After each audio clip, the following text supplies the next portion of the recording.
Les amis, très content de vous retrouver sur FMFC pour cette nouvelle vidéo. Aujourd'hui, on va parler de la grosse info de ces derniers jours. Neymar a rechuté, il s'est à nouveau blessé gravement. C'était mardi soir lors du match entre l'Uruguay et le Brésil. Victoire 2-0 de l'Uruguay. On va en parler avec nos amis qui sont là, nos amis journalistes, Antoine et Aurélien. Comment ça va les gars? Salut Jo, ça va et toi? Impeccable. Ça va, impeccable, mieux que Neymar.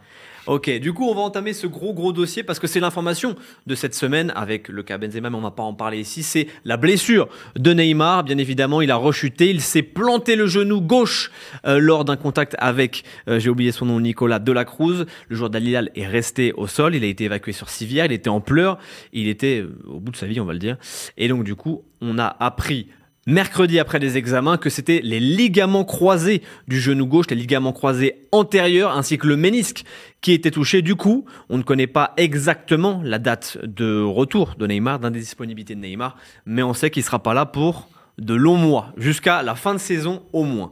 Alors je vous lis le communiqué de l'équipe de la fédération brésilienne. L'attaquant Neymar Junior de l'équipe nationale brésilienne et de l'équipe saoudienne d'Al Hilal a subi des examens cliniques et d'imagerie mercredi 18 qui ont confirmé la rupture du ligament croisé intérieur et du ménisque du genou gauche. L'information à retenir, elle est là. L'attaquant sera opéré à une date qui n'a pas encore été fixée pour corriger les blessures. Donc l'opération est prévue, de toute façon il n'y a pas le choix, mais on ne sait pas quand est-ce qu'il reviendra. En général, c'est 6 mois minimum pour les croisés quand tout se passe bien. Quand tout se passe bien. En sachant qu'il a 31 ans, il va en avoir 32, donc... C'est un point majeur, même. C'est un point très important. Pour revenir, mais pour trouver son niveau, on va plutôt miser sur un an. Exactement, en sachant qu'il a déjà connu une longue blessure. En février dernier, il s'était blessé contre Lille et il était revenu seulement au mois de septembre. Donc il est revenu qu'il y a 1 mois et demi. Et il rechute. Je vous fais vite fait, avant de lancer les débats, l'historique de Neymar au Paris Saint-Germain. Rendez-vous compte, c'est 741 jours d'indisponibilité au Paris Saint-Germain, soit 2 ans à peu près sans jouer sur 6. Ça fait quand même costaud. Depuis qu'il est en Europe, Neymar, depuis qu'il est arrivé en 2013, c'est 29 blessures. 29 blessures pour Neymar. On en a 7 au pied droit, 7 à la cuisse gauche, 4 au pied gauche, 4 à la cuisse droite, 2 aux côtes, 1 au genou gauche, celle dont on parle actuellement, 1 au dos et 3 pour raisons diverses. Envie de faire la fête, etc. Non, je plaisante, c'était le Covid, la fatigue musculaire, le carnaval, etc. Et si on fait vraiment, voilà, sur ces 29 blessures, il y en a seulement de 14 de graves, on va dire. 14 de graves qui inclut une longue indisponibilité. Voilà, donc on est sur 14 blessures, 8 rien qu'à la cheville, donc 5 à la cheville droite, 3 à la cheville gauche.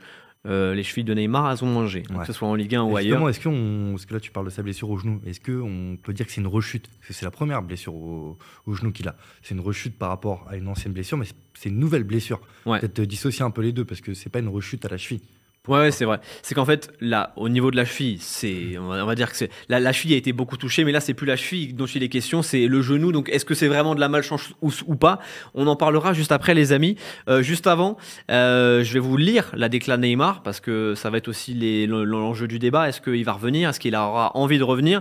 En tout cas, sur Instagram, il a réagi et il a dit qu'il était prêt à revenir au combat, à retourner au combat. Il a dit ceci: c'est un moment très triste, c'est même le pire. Je sais que je suis fort, mais cette fois-ci, je vais avoir encore plus besoin de ma famille et de mes amis. Ce n'est pas facile de passer par une blessure et une opération. Imaginez tout revivre après 4 mois de récupération. J'ai la foi, même trop de foi, mais je remets la force entre les mains de Dieu pour qu'il m'aide. Merci pour les messages de soutien et d'amour. Des messages de soutien, il en a aussi reçu de la part du monde du foot, notamment dans les médias, dans la presse. Voilà, ça parle de maudit dans les pages de l'équipe. En Espagne, pareil, on parle de l'étoile Neymar qui est éteint par une nouvelle blessure, etc., etc. On a Messi qui a réagi en story Instagram. Je ne sais pas si on va la voir juste derrière moi.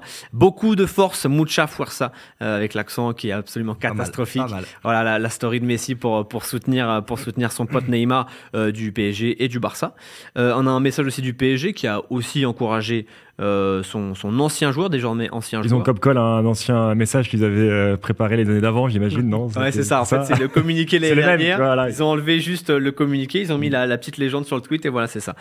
À noter, dernière information importante avant d'entamer les débats, Al Hilal devrait être dédommagé, puisqu'il y a un programme d'assurance, de protection des joueurs lorsque les joueurs se blessent en sélection, puisque c'est la FIFA qui organise ces matchs de sélection. Donc, le club d'Al Hilal pourrait toucher jusqu'à 7,5 millions d'euros sur l'année et demie. Maigre lot de consolation. Hein. Maigre lot de consolation quand le salaire. Quand même. Le salaire. 7,5 millions d'euros en dédommagement alors que Neymar en gagne 160 par an. Ça doit bien les faire marrer. Exactement. Et là, je vous promets qu'après, on va lancer des débats. Dernière chose, sur le site Foot Mercato, on vous a proposé un débat. Neymar est-il fini pour le foot ? J'ai regardé il y a une petite heure. Vous étiez 43 000 à avoir répondu oui. Enfin, avoir répondu au débat. Et à 85%, vous avez répondu oui. 15% ont répondu non. Et du coup, là, c'est l'heure d'ouvrir. C'est bon, le ring est maintenant ouvert. On a allumé les lumières. Messieurs, je vais vous poser la question. À 31 ans, à 32 ans dans 2 mois, on peut le dire, hein, début février, il aura 32 ans. Est-ce que c'est la blessure de trop ou est-ce que vous croyez à un retour de Neymar au plus haut niveau ? Qui veut commencer ? C'est la blessure de trop, évidemment. Même lui, qu'on a toujours vu plutôt combatif et fort dans ses communications après les blessures qu'il a eu au PSG, on sent le désarroi comme on l'a jamais senti auparavant. Je vais avoir encore plus besoin de ma famille. Même lui, là, il sent qu'il en a marre. Il est revenu, tu l'as dit, en septembre, d'une blessure qu'il avait fait encore rater plusieurs mois de compétition. Oui, et là, il n'y a même pas la motivation de se dire que tu vas revenir, tiens, au moment pour jouer la phase finale Ligue des Champions. Non, parce que tu es parti à Al Hilal. Oui. Soi-disant, parce que c'est bien l'Arabie Saoudite maintenant, mais malheureusement, il n'y a rien qui va vraiment le motiver plus que ça. Il y a un très grand risque qu'il rate la Copa América, voire les JO de Paris, sachant qu'il avait peut-être l'ambition de les disputer aussi. Donc, pas de motivation pour un retour en club. Tu sais que tu rates une compète ou deux avec le Brésil qu'aurait pu te donner envie, parce que, tu l'as dit en préambule, 6 mois à minima, mais à 31 ans, avec une hygiène de vie déplorable, on peut le dire, est-ce que Neymar va vraiment retrouver un niveau acceptable avant 1 an ? Martin Terrier à Rennes, il a mis 1 an pour revenir. Oui. Pourtant, il a 25 ans. Il est désolé, je ne connais pas son âge exact. Et pourtant, il a mis 1 an pour revenir. Donc pour moi, peut-être qu'il reviendra et jouera mollo. C'est déjà un peu le cas avec Al Hilal pour ceux qui ont vu les premiers matchs. Mais là, toujours un joueur de haut niveau déjà quand tu vas en Arabie Saoudite. Est-ce que tu as toujours des ambitions ? Je pense que les seules ambitions qu'il pouvait avoir, c'était avec le Brésil, où il avait des vrais objectifs en fin de saison avec la Copa, les JO. Au-delà de ça, je pense que ça va être très très difficile pour lui de revenir à un niveau acceptable. On ne reverra jamais le Neymar qu'on a pu connaître, que ce soit avec le Barça et en partie avec le PSG sur certaines phases. Mais là, je pense que Neymar, au plus haut niveau, c'est terminé. On ne reverra jamais le joueur qui nous a fait rêver, qu'on a aimé voir. Et c'était, je pense, déjà, on lui a peut-être dit déjà au revoir quand il est parti en Arabie Saoudite. Parce que pour moi, tu peux pas. Même avant, je suis désolé. Même avant, certes. Mais si on regarde l'année dernière, la première partie de saison avant la Coupe du Monde est de très bonne facture. Derrière, il se blesse, etc. Mais on a déjà tourné la page, en fait. Le fait qu'il aille en Arabie Saoudite fait que le mec n'a plus forcément d'ambition d'évoluer au plus haut niveau. Ça montre quelque part qu'il est peut-être arrivé à un palier, parce que son corps disait déjà stop. Et ça se prouve là aujourd'hui avec une nouvelle blessure, mais qui est différente. Il faut bien décorréler les choses. Mais en tout cas, on ne pourra pas revoir le Neymar qu'on a vu il y a quelques années. La vérité, tu sais très bien, tu regardes les matchs du PSG, on regarde tous ici les matchs du PSG. Ça fait combien de saisons que c'est déjà plus le même Neymar ? Le Neymar qu'on voyait virevoltant quand il arrive du Barça en 2017, il est fin comme ça. Ah bah oui. Il n'a pas un pet de gras. Il a le visage tout fin, creusé, émacié, impeccable. Ça virevolte, ça dépasse ses adversaires à la course. Ça fait 3 ans qu'on l'a pas vu passer un dribble en vitesse. Alors oui, il y avait toujours les petits crochets courts, ça passait. Mais dès qu'il s'agissait de prendre de vitesse sur une aile, d'accélérer vraiment, tu sentais que ça se jouait après à l'épaule, que parfois il arrivait à le déstabiliser pareil. Mais ça fait déjà 2-3 saisons qu'il est plus au niveau physique. Son jeu en fait, tout simplement. Parce mais oui, mais la cheville, à la cheville, c'était déjà compliqué. La cheville, les cuisses, l'hygiène de vie, on le redit. Encore une fois. Et puis moi, je pense qu'il n'y a pas de hasard à part. Alors, c'est pas un jeu de mots avec Eden qui a arrêté sa carrière, mais les joueurs qui ont des grosses blessures comme ça, soit c'est vraiment un gros coup de malchance, soit là, comment il se blesse, c'est pas une torsion sur le moment parce qu'il s'est fait bloquer le genou par un joueur. C'est lui dans ses appuis en tombant, le genou se dérobe facilement. Est-ce qu'un genou d'un joueur professionnel avec une bonne hygiène de vie se dérobe comme ça ? Ça, c'est une autre question. Aussi facilement. C'est quoi ? C'est l'état des pelouses en Amérique du Sud ? Mais tu parlais de ses appuis. Est-ce que justement, il n'avait pas un peu de peur avec ses appuis au niveau des chevilles qui a entraîné en fait ce mauvais appui qui déclenche cette rotation du genou ? Tu vois, genre c'est pareil. mais dans ce cas-là, il est fini depuis qu'il a eu la première blessure à la cheville. Donc il est fini depuis la première saison au PSG. On l'a jamais revu vraiment à un niveau tel que. Je sais pas, tu disais qu'on l'avait revu avant la Coupe du Monde. Partiellement, sur certaines séquences. On l'a pas revu en fait en continuité à ce niveau-là. Si, première partie de saison avant la Coupe du Monde, sur la continuité de la première saison, sur les 3-4 premiers mois. c'est exceptionnel, à nouveau. Oui, mais parce Moins, que pas dans le même style. Est-ce pas dans le même genre. que ce côté, quand il est tourné vers un objectif, il est bon, il est motivé? Est-ce que justement le fait qu'il y ait la Copa, ça ne vous donne pas envie d'y croire pour à moi, ce ça me paraît retour de juste, Neymar? Franchement, en termes de, on va déjà voir quand est-ce qu'il va se faire opérer, le processus de réhabilitation, le temps qu'il va pouvoir se remettre, tout simplement pouvoir marcher, après reprendre la course, etc. Je pense que ça va prendre du temps. Hein. Il y a tout un processus qui est quand même hyper long. Bien sûr franchement, je le vois mal aller disputer, même si, tu vois, genre, il revient juste. Combien de matchs il aura dans les pattes tu vois, en termes physiques, le mec, au final, c'est pas le mois et demi là, qu'il a joué, qu'il a remis en condition. Et surtout pas avec l'intensité de la Saudi Pro League. Je veux bien, mais tu regardes, justement, c'est une question de motivation, évidemment, d'état d'esprit, évidemment. Quand tu viens d'enchaîner je ne sais combien de blessures et de mois à te soigner et que tu repars pour ça, est-ce que tu as la motivation? Justement, j'essaie de trouver des circonstances atténuantes à Neymar. Est-ce que lui, il en parle dans son communiqué, est habitué au long protocole? Est-ce que justement, il va se dire, c'est un petit peu la routine, je sais comment ça marche, j'ai des repères, je sais qu'au début, ça sera dur mentalement, mais après, quand il y a la motivation, on arrive à revenir. Est-ce que tout ça, non plus, ça vous force pas? Tu veux dire qu'en gros, il est devenu... Je suis d'accord avec toi, sauf qu'il n'aura jamais eu un processus de guérison aussi long. Oui, mais au final, sa blessure à la cheville du PSG, la première, quand il arrive en 2017, on sait qu'elle est un peu fragilisée. Est-ce qu'au final, il n'est pas habitué à jouer quasiment toujours blessé?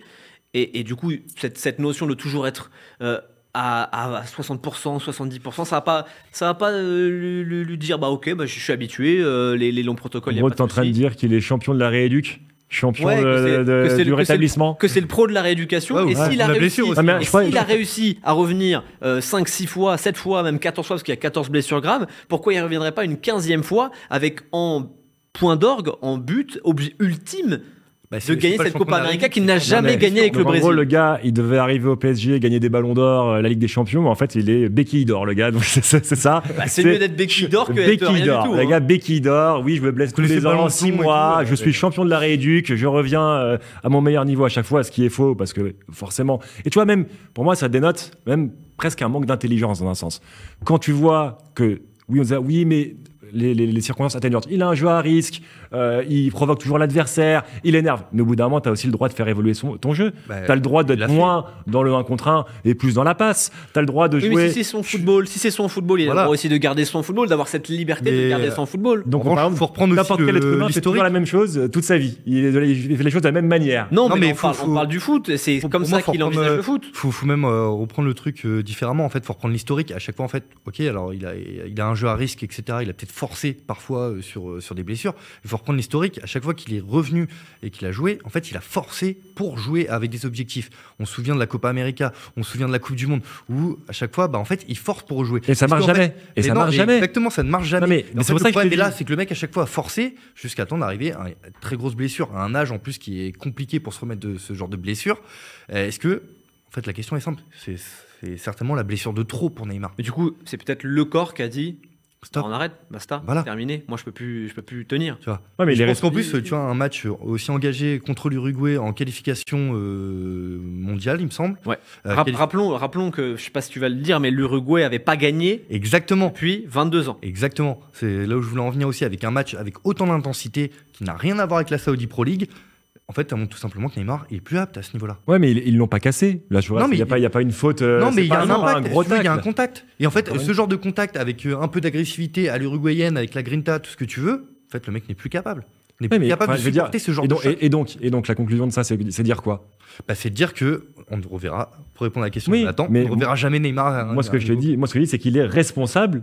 Il est le premier responsable pour moi. C'est pas que, évidemment que c'est triste pour le football, ça peut être un joueur merveilleux, voilà, mais... il n'y a pas que lui, en fait. Mais attends, je termine. C'est pour dire que, pour moi, des Ibrahimovic qui ont joué jusqu'à 40 ans, qui ont eu des graves blessures dans leur carrière, ils sont revenus, ils ont aussi adapté leur jeu, ils ont travaillé comme des dingues, ils avaient une hygiène de vie au quotidien exceptionnelle. Lui, il n'arrête pas de dire qu'il est heureux sur un terrain de football.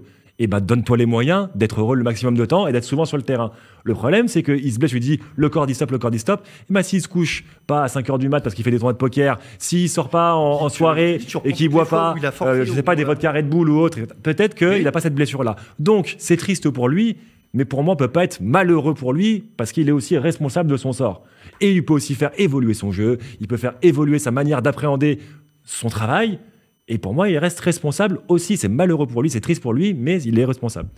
Du coup, je pense qu'on a fait le tour sur la blessure actuelle. Si on devait dire stop tout de suite à Neymar, où est-ce qu'on le classe? Destin brisé, légende du jeu, top joueur mais sans plus? Où est-ce que vous le classeriez? C'est compliqué, hein. Je dirais plutôt destin brisé par rapport. Aurélien reprenait le terme de ballon d'orisable quand il vient à Paris, où il vient avec certains objectifs. Au final, il en coche quasiment aucun. Il ne remporte pas la Ligue des Champions avec Paris. Il n'est pas ballon d'or. Et en plus de ça, il joue la moitié des matchs. À 30 ans, genre 31 ans, il part dans un championnat exotique. Avec tout le respect que j'ai pour la Saudi Pro League, ça reste un championnat exotique. Il est plus apte pour le haut niveau. Donc, destin brisé, hein. Malheureusement, il était. Quand on se souvient des Neymar à Santos ou même au Barça quand il arrive, c'était la relève de Messi et Ronaldo. Aujourd'hui, il en est loin, très très loin. Moi, tu vois, je dirais que c'est légende du jeu, non. Destin brisé, plus oui, mais encore une fois, moi je l'exonère d'absolument rien, dans le sens où c'est lui qui a fait ses choix de carrière. Complètement. Et tu vois, si on fait un petit parallèle avec la Formule 1, donc je sais que tu es fan, Jonathan, Fernando Alonso, qui était un des meilleurs pilotes et qui a fait des choix de carrière désastreux, qui s'est retrouvé dans les mauvaises écuries au mauvais moment à chaque fois, et finalement, Neymar, en rejoignant le PSG, en voulant sortir de l'ombre de Messi, est-ce qu'il était vraiment dans l'ombre de Messi à l'époque? Pas vraiment, tout le monde reconnaissait l'immense talent de Neymar. Il pouvait faire une génération de titres, d'avoir une flopée de titres encore avec le Barça. Il préfère sortir de l'ombre de Messi, où il n'était pas, selon moi, pour aller au PSG, pour que ça se passe comme on le sait l'histoire au PSG, pour finalement faire parler de lui plus, pour les à côté, pour les polémiques, tout ce qu'il a vécu au PSG, d'être jamais dans la situation de remporter un ballon d'or, de contribuer à l'histoire dramatique du PSG en Ligue des Champions en se faisant à chaque fois rattraper, en étant soit jamais là, soit surtout pas assez là. bon. Pour juste une saison, il y a la finale avec le fameux Final 8 où il est bon, il est même excellent, mais face à des équipes d'une moindre envergure.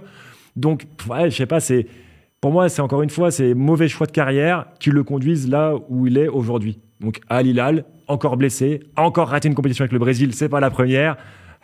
C'est aussi ses choix. Hein. Le malheur du monde ne s'abat pas sur lui comme ça par hasard. Voilà, c'est ce que je pense. Je pense que les amis, on a fait le tour. Je ne sais pas ce que vous pensez. Dites-nous en commentaire. Répondez à ces deux questions-là que j'ai posées à nos amis, à Aurélie et à Antoine. Que pensez-vous de la carrière de Neymar si on devait l'arrêter tout de suite? Et croyez-vous, si jamais vous y croyez, au retour de Neymar pour la Copa América avec le Brésil? Et dites-nous aussi, allez, je vous fais travailler aujourd'hui, si vous appréciez ce nouveau genre de format où on prend une info, on en discute et on débat ensemble sur le plateau de Foot Mercato. J'espère que ça vous a plu. N'oubliez pas de liker. Merci Antoine, merci Aurel. Et on se retrouve très vite sur Foot Mercato. Très vite. Salut.